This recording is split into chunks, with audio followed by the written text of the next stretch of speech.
Lorsque Philippe Antoine Pasquale Paoli, né le 6 avril 1725 à Stretta, à Morosaglio, la Corse est sous domination génoise.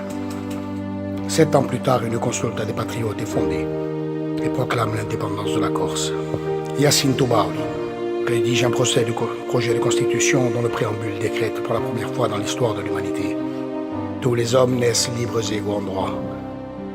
Une phrase prémonitoire qui, un demi-siècle plus tard, sera reprise par tous les révolutionnaires du monde. Le destin est en marche. Le 14 juillet 1755, Pasquale Paoli est élu général des Corses à la consulta nazionale de Saint-Antoine de Casabianca. La Corse devient nation. Le jeune chef d'État parviendra alors à réaliser la difficile unité du peuple.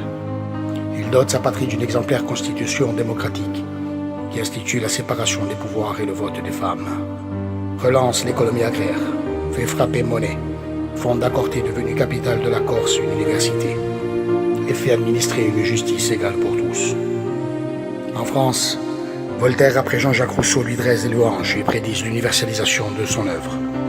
En Angleterre, en Prusse, en Hollande, les penseurs et les hommes de science donnent en exemple l'île de la justice, l'île de Corse.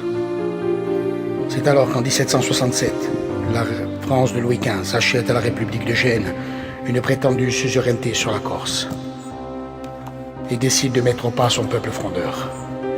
Pour abattre Paoli et sa petite république, la monarchie française constituée dirige vers la Corse un corps expéditionnel de 40 000 hommes.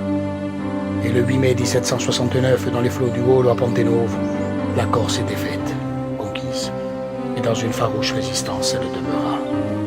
Malgré cette conquête suivie de l'exil de Paoli en Angleterre, sa pensée intacte va servir de détonateur à d'autres révolutions dans le monde. En 1787, les premiers insurgés américains offrent à leur nouvelle nation une constitution qui ressemble étrangement à celle de la Corse. L'affiliation des deux lois fondamentales est aujourd'hui historiquement prouvée.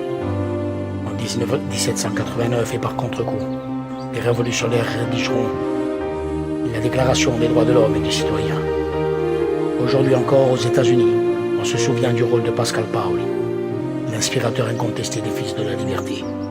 Et cette ville américaine porte le nom de Paoli, Corsica, Montigeni, Corsigana, en sa mémoire. Chez nous, il n'en est pas de même. Si cette mémoire-là n'a pas sa place dans les très officiels livres d'histoire, elle est pourtant de ces vérités que l'on doit aux hommes, au peuple, à leur nom, à leurs souffrances et leurs espoirs.